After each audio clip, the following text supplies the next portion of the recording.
Tuanku Imam Bonjol berakidah Ahlus Sunnah wal Jamaah dan beliau sebagai pengamal tasawuf dan bertarikat serta bermazhab. Baik. Naskah asli dari buku ini sekarang setahu saya ada di perpustakaan Berkeley. Maka pada kesempatan ini saya mencoba membawa sebuah buku. Buku ini adalah hasil alih bahasa dari Syafni Abu Nain terhadap naskah Tuanku Imam Bonjol yang terdiri dari 3 bagian. Dan dalam beberapa bukti-bukti juga ditemukan bahwa Tuanku Imam Bonjol adalah seorang keturunan dzurriyyah Nabi Shallallahu Alaihi Wasallam. Kaum Padri tidak ada bukti konkret bahwa mereka itu adalah orang-orang yang berpaham Wahabi atau orang-orang yang meneruskan pemahaman Wahabisme di Arab Saudi ketika itu. Di sejarah-sejarah kolonial Belanda dikatakan bahwa Padri adalah gerakan-gerakan Wahabisme atau gerakan yang dipelopori oleh atau pengikut dari Muhammad bin Abdul Wahab dan juga diinspirasi oleh pemikiran-pemikiran Ibnu Taimiyah misalnya. Pariaman itu berasal dari 2 kata, Barri aman, artinya daratan yang sentosa.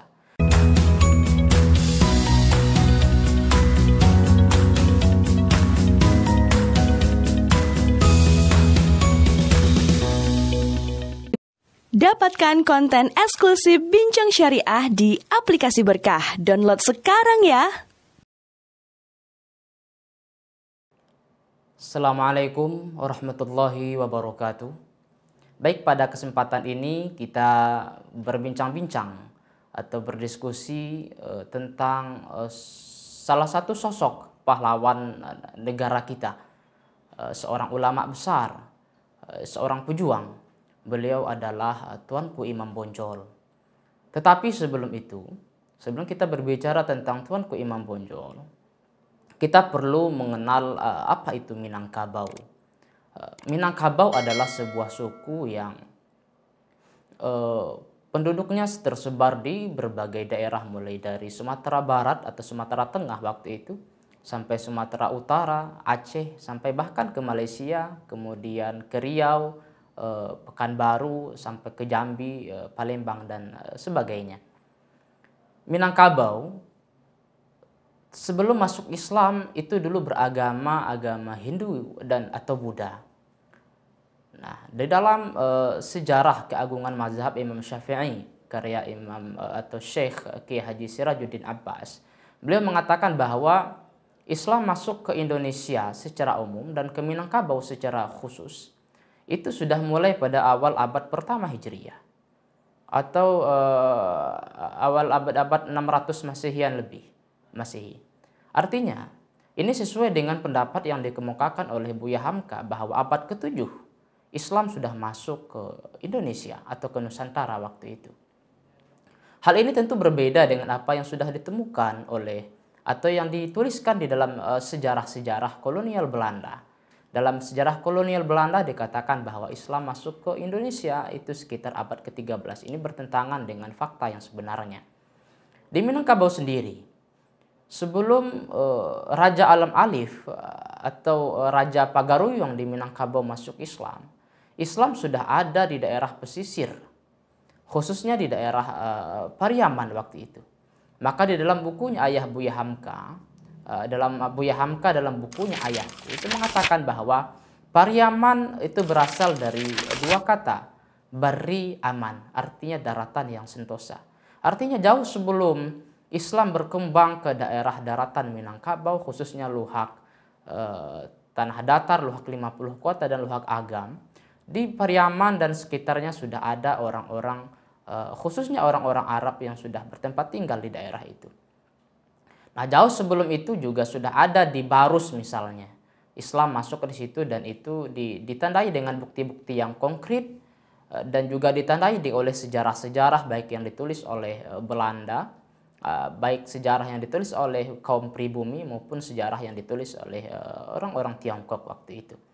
Teman-teman, Kembali kita kepada sejarah akhir abad 18 dan awal abad 19, di mana terjadi sebuah tragedi besar perang saudara yang dilakukan oleh kaum adat, yang dalam hal ini mereka mengistilahkan dengan kaum hitam dengan kaum putih dari kalangan ulama, atau yang diistilahkan dengan padri. Padri ada yang mengistilahkan dengan sebuah negeri yang terdapat di Aceh. Sedangkan ada juga yang mengartikan padri adalah sekelompok ulama-ulama yang berjuang menyebarkan Islam di daratan Minangkabau. Sedangkan Belanda mengartikan padri adalah semacam petinggi-petinggi, tokoh-tokoh agama yang sangat fanatik terhadap agamanya. Ini tergantung sudut pandang masing-masing. Padri ada dua angkatan. Angkatan pertama, di dalam buku sejarah, kalau kita baca dalam buku sejarah baik yang ditulis oleh kalangan Belanda maupun orang-orang di luar itu sangat berbeda dengan sejarah yang ditulis oleh kaum pribumi. Ya. Di mana dalam hal ini di sejarah-sejarah ya kolonial Belanda dikatakan bahwa padri adalah gerakan-gerakan Wahabisme atau gerakan yang dipelopori oleh atau pengikut dari Muhammad bin Abdul Wahab, dan juga diinspirasi oleh pemikiran-pemikiran Ibnu Taimiyah misalnya. Tetapi di dalam, kalau kita lihat kepada buku-buku sejarah yang otentik, khususnya yang ditulis langsung oleh Tuanku Imam Bonjol dan juga ditulis oleh Syekh Jalaluddin Faqih Shahir dalam risalahnya, di sana dikatakan jelas bahwa kaum padri tidak ada bukti konkret bahwa mereka itu adalah orang-orang yang berpaham Wahabi atau orang-orang yang meneruskan pemahaman Wahabisme di Arab Saudi ketika itu. Baik, sebelum kita bahas itu, mari kita telusuri dulu tentang Tuanku Imam Bonjol, dan kalau seandainya waktu cukup kita akan meneruskan, tapi kalau tidak cukup kita bahas di video lain tentang bagaimana sesungguhnya pemahaman padri secara umum. Tetapi kali ini kita akan fokus kepada Tuanku Imam Bonjol. Baik, Tuanku Imam Bonjol yang bernama asli Muhammad Syahab lahir di Bonjol, Pasaman, Sumatera Barat pada tanggal 1 Januari 1772. Dia merupakan putra dari pasangan Khatib Bayanuddin Syahab, ayah dari beliau, dan kemudian Hamatun, ibu beliau. Sejauh pemahaman saya dan pantauan saya, ibu beliau ini merupakan keturunan dzurriyyah Rasulullah SAW dari Maroko. Dan dalam beberapa bukti-bukti juga ditemukan bahwa Tuanku Imam Bonjol adalah seorang keturunan dzurriyyah Nabi SAW. Di masa mudanya, bahkan sampai karir beliau memuncak itu, Tuanku Imam Bonjol sudah dipasang gelar dengan gelar, ada namanya Peto Syarif, kemudian Malim Basa, kemudian ada Tuanku Mudo, dan terakhir Tuanku Imam. Gelar Tuanku Imam ini itu merupakan suatu gelar yang paling dihormati di sekitaran Bonjol, bahkan daerah Minangkabau ketika itu, apalagi ditambah dengan gelar imam. Artinya itu menunjukkan kepada keilmuan dan ketokohan seseorang sebagai ulama besar, sebagai seorang pemimpin di tengah-tengah masyarakat. Baik teman-teman, kalau kita kembali kepada pandangan atau perspektif masing-masing terhadap Tuanku Imam Bonjol, tentu masing-masing punya pandangan. Misalnya kolonial Belanda mengartikan bahwa Tuanku Imam Bonjol seorang pemberontak. Dalam kacamata kita sebagai rakyat Indonesia, bangsa Indonesia, tentu mendefinisikan beliau sebagai seorang pahlawan besar yang sangat menjunjung tinggi nasionalisme. Kemudian bagi kaum sebelah, mungkin saudara-saudara kita, ada juga yang mencoba mengklaim bahwa Tuanku Imam Bonjol adalah orang-orang yang menggelurakan semangat Wahabisme, yang mencoba menyebarkan tauhid-tauhid ala-ala Wahabi Salafi. Tetapi dalam pandangan kami sejauh ini, dalam penelitian kami berkesimpulan bahwa Tuanku Imam Bonjol adalah seorang nasionalis, seorang ulama besar, seorang ahli strategi perang, ahli militer, ahli ekonomi dan politik, beliau juga ahli strategi militer. Di samping itu beliau seorang ulama besar yang paham seluk-beluk keilmuan di dalam Islam, baik itu tauhid, fiqih, dan tasawuf.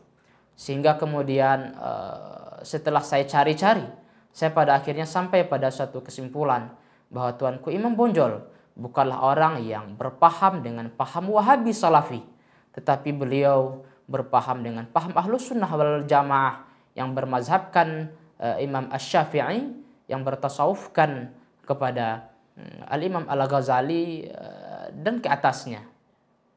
Dalam hal ini kita nanti akan melihat bukti-bukti apa saja yang bisa kita telusuri tentang hal ini. Sejauh ini banyak literatur yang ada yang meneliti tentang Tuanku Imam Bonjol, tetapi hanya sampai pada tataran ekonomi, misalnya dari sudut pandang ekonomi, kemudian politik, sosial, dan budaya. Tetapi tidak banyak catatan-catatan sejarah atau penelitian-penelitian yang fokus mengkaji tentang paham keagamaan Tuanku Imam Bonjol. Maka pada kesempatan ini saya mencoba membawa sebuah buku. Buku ini adalah hasil alih bahasa dari Syafni Abu Nain terhadap naskah Tuanku Imam Bonjol yang terdiri dari 3 bagian. Bagian pertama itu tentang memoriam Tuanku Imam Bonjol, mulai dari dia masa muda sampai berperang, sampai mengaji, sampai beliau diasingkan ke Manado, dan kemudian bagian yang kedua itu merupakan memoriam catatan-catatan dari anak beliau yang bernama Sultan Caniago. Sultan Caniago ini adalah seorang termasuk panglima juga di dalam perang Padri yang selalu mengikuti Tuanku Imam Bonjol. Dan kemudian bagian terakhir itu tentang peralihan hukum adat kepada hukum kolonial Belanda dan pembahasan seputar itu. Nah, buku ini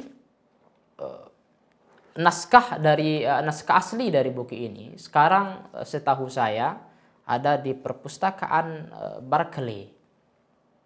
Namun apa yang sudah kami kami khatamkan dari buku ini, dapatlah kami temukan beberapa informasi penting tentang paham keagamaan Tuanku Imam Bonjol.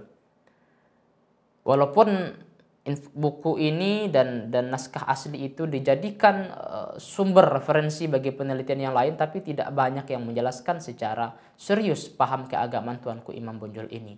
Malah penelitian misalnya yang diarahkan oleh Jeffrey Hadler misalnya, yang kemudian diterjemahkan bukunya dalam bahasa sengketa tiada putus, itu masih ragu. Dalam artian satu sisi beliau menyebut Tuanku Imam Bonjol terpengaruh Wahabi, neo-Wahabisme, tetapi di sisi yang lain beliau tidak menegaskan bahwa Tuanku Imam Bonjol berpaham Wahabi. Maka dalam hal ini kita akan mengupas beberapa poin-poin itu. Sejauh ini banyak memang peneliti yang menelusuri tentang Tuanku Imam Bonjol, menulis tentang Tuanku Imam Bonjol, misalnya ada Rusli Amran, kemudian Muhammad Rajab, Christine Dobin, dan masih banyak puluhan bahkan ratusan artikel-artikel dari dalam dan luar negeri. Tetapi jujur sekali lagi tidak ada yang fokus, bahkan terus terang mengatakan yang membicarakan tentang paham Tuanku Imam Bonjol ini sejauh pengetahuan saya. Maka dalam hal ini saya pribadi menyimpulkan ada beberapa poin tentang pemahaman keagamaan Tuanku Imam Bonjol. Baik, kita coba bahas yang pertama. Tuanku Imam Bonjol berakidah Ahlus Sunnah wal Jamaah, dan beliau sebagai pengamal tasawuf dan bertorikat serta bermazhab. Baik. Di dalam buku ini pada halaman 122 di sini diajarkan tentang atau ditulis oleh Tuanku Imam Bonjol tentang petuahnya kepada anaknya yang bernama Sultan Caniago. Petuah itu berkait tentang akidah. dalam hal ini, apa kata Tuanku Imam Bonjol kepada anaknya? Dan sebagai lagi pula buyung, jikalau awak belum lagi berakal akan Allah sifat 20, disitulah maka tumbuh aka. Carilah guru nan tuo terlontar barang pekerjaan, dan orang itu melainkan nan berakal lagi jauh hari bijaksana. Itulah nan tempat berguru. Jika tidak dapat nan baitu, maka janganlah berguru. Di sini dijelaskan bahwa Tuanku Imam Bonjol sedang mengajarkan sifat 20 kepada anaknya, Tun Sultan Caniago. Sifat 20 ini di Surau Minangkabau dulu dipelajari semuanya. Sifat 20 ini bagian dari akidah Ahlussunnah wal Jamaah yang pada akhirnya mengarah kepada Imam Al-Asy'ari, Abul Hasan Al-Asy'ari, dan Imam Abu Mansur Al-Maturidi. Itu fakta yang pertama. Maka di ranah Minangkabau dulu ada surau-surau besar, baik pra-Padri, sebelum terjadinya perang Padri, sebelum masuknya harimau, sebelum mulai bergeraknya harimau yang selapan, di Minangkabau sudah ada surau di masing-masing titik. Ada namanya Surau Ulakan Pariaman yang mengajarkan thariqat Syatariyah di situ dengan guru besarnya Syekh Burhanuddin Ulakan yang merupakan murid dari Syekh Abdul Rauf Singkil di Aceh. Ada juga di Kumpulan misalnya. Di Kumpulan ada surau Syekh Maulana Ibrahim Al-Khalid di Kumpulan, seorang guru besar thariqat Naqsyabandiyah di Minangkabau. Ada juga namanya Syekh Muhammad Sa'ad Padang Bubuh. Syekh Muhammad Sa'ad Padang Bubuh ini adalah pamanda atau pamanda dari Tuanku Imam Bonjol. Beliau guru dalam thariqat Naqsyabandi. Sedangkan Tuanku Imam Bonjol sendiri, beliau merupakan sahabat karib daripada Syekh Maulana Ibrahim Al-Khalid di Kumpulan, seorang guru besar thariqat Naqsyabandiyah, dan sama-sama ikut berperang. Apalagi misalnya, ada namanya surau besar di Ampe Angke Canduang. Ada seorang guru besar di situ yang bernama Syekh Tuanku Nantuo. Tuanku Nantuo adalah seorang syekh besar yang sangat disegani di era zaman itu, bahkan ditakuti, disegani oleh oleh Tuan Harimau nan Selapan, pemimpin gerakan Padri ini. Beliau Syekh Tuanku Nantuo adalah seorang ulama besar yang moderat, seorang mursyid besar dalam tarikat Syatariyah, dan kemudian beliau kabarnya saya terima juga mendapati tarikat Naqsyabandiyah. Nah, Tuanku Imam Bonjol merupakan murid juga daripada Tuanku Nantuo ini. Dan Tuanku Imam Bonjol merupakan murid juga daripada Tuanku Bandaharo, seorang yang ahli dalam thariqah Naqsyabandiyah. Artinya teman-teman, dalam hal ini bisa kita simpulkan pertama, bahwa Tuanku Imam Bonjol adalah murid dari seorang sufi besar. Dan Tuanku Imam Bonjol berpahamkan akidah Ahlussunnah wal Jamaah. Dalam hal ini beliau mengajarkan kepada anaknya sifat 20 yang dipelajari di dalam akidah Ahlussunnah wal Jamaah Asy'ari dan Maturidi. Kemudian, bagaimana kita menelusuri lagi? Di dalam buku ini diceritakan bahwa ketika terjadi peperangan antara Tuanku Imam Bonjol bersama pengikutnya ketika Belanda masuk ke Mandailing Natal, Tuanku Imam Bonjol bersama pasukannya ketika itu tidak punya apa-apa, tidak punya senjata, tidak punya ini dan itu. Sedangkan Belanda dengan senjata yang begitu lengkap. Nah, ketika tiba di Mandailing Natal itu, apa kata Tuanku Imam Bonjol dituliskan dalam buku ini, dalam memori beliau, kami tidak punya senjata dan bedil apapun, tetapi hanya dengan kalimah la ilaha illallah. Dengan guncangan kalimah la ilaha illallah itu, pontang-pantinglah lari kaum Belanda kolonial ke markasnya masing-masing. Dan menanglah kami ketika itu. Itu bahasa dari Tuanku Imam Bonjol di buku ini. Artinya siapa orang-orang yang kira-kira ketika dibacakan kalimah la ilaha illallah, semua orang tergetar dan semua orang lari compang-camping. Siapa itu? Siapa lagi kalau bukan beliau adalah seorang wali besar. Beliau seorang pengamal thariqah. Beliau seorang sufi besar. Ini sudah maklum di dalam dunia thariqah, dunia tasawuf kewalian. Itu fakta yang kedua. Bahwa Tuanku Imam Bonjol seorang pengamal zikir la ilaha illallah. Kemudian, bagaimana kita menelusuri bahwa Tuanku Imam Bonjol adalah orang yang bermazhab. Dan dalam mazhab ini sejauh pemahaman kami adalah mazhab Syafi'i. Ini kemudian kita lihat di dalam semboyan atau falsafah adat Minangkabau yang berbunyi adat basandi syara, syara basandi kitabullah. Ini merupakan puncak daripada setelah terjadi peperangan saudara antara kaum adat dengan kaum Minangkabau. Ketika mereka berdamai bersatu di Bukit Marapalam, yang kemudian mendeklarasikan sebuah falsafah adat basandi syara, syara basandi kitabullah. Artinya adat yang bersandikan kepada syara, syara bersandikan kepada kitabullah.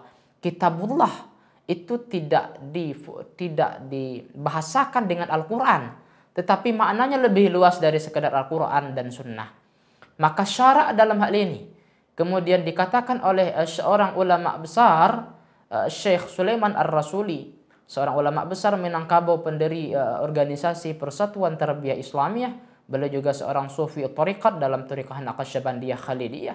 Beliau mengatakan, dan ini kemudian kalimat beliau itu kemudian ditulis di dalam sebuah buku yang berjudul Ayah Kita oleh anak beliau Baharudin Rusli. Di situ dikatakan oleh Syekh Sulaiman Ar-Rasuli bahwa falsafah adat basandi syara, syara bersandi kitabullah itu adalah falsafah Islam yang mengikut kepada pemahaman syara dalam hal akidah, mengikut kepada Imam Abul Hasan Al-Asy'ari dan Abu Mansur Al-Maturidi. Dalam persoalan fiqih furu' syariat mazhab mengikut kepada mazhab Imam Syafi'i. Dan dalam tasawuf mereka semua bertasawuf dan bertariqah. Ini juga kemudian dibenarkan oleh Buya Hamka di dalam kitab beliau, dalam buku beliau antara fakta dan khayal Tuanku Rao, bahwa kata Buya Hamka, orang Minangkabau pada dasarnya, bahkan seluruh rakyat Indonesia mayoritas itu bermazhabkan Imam Syafi'i dan bertasawuf. Ini bukti lagi bahwa Tuanku Imam Bonjol bukanlah seorang Wahabi, bukanlah seorang Salafi. Sebab Salafi dan Wahabi sangat geram sekali, sangat menentang sekali kepada yang namanya tasawuf, kepada yang namanya hal-hal yang berbau mistik. Baik teman-teman, kita lanjutkan kepada poin yang kedua. Dalam cerita anak beliau Sultan Caniago, ketika beliau diutus oleh ayahnya untuk berdialog dengan kaum kolonial Belanda setelah habis-habisan bertarung, setelah habis-habisan mengusir penjajah, sampai beliau ketika itu rombongan Tuanku Imam Bonjol tinggal di sebuah hutan, tidak ada makanan apapun kecuali hanya talas bersama keluarganya yang sakit-sakitan juga. Akhirnya melakukan perjanjian damai di Palupuh. Tetapi ketika di Palupuh ini, beliau menyatakan, saya selalu bertawasul kepada ayah saya. Selalu melakukan upaya wasilah, baik dengan membaca Al-Fatihah kah, dengan membaca surah-surah kah, dengan membaca kalam-kalam ilahi, kemudian yang pada akhirnya dihadiahkan pahalanya kepada ayahnya. Dalam hal ini dalam tradisi Ahlus Sunnah wal Jamaah dinamakan dengan tawasul sebagai upaya mediator di dalam mendekatkan diri kepada Allah. Baik mediatornya adalah orang-orang saleh, mediatornya para wali dan para ulama. Nah, dalam hal ini dilakukan oleh anak beliau Sultan Caniago ketika menemui Tuanku Imam ketika menemui Belanda di sana, bagaimana supaya terjadi mendapati hasil yang sesuai dengan keinginan mereka.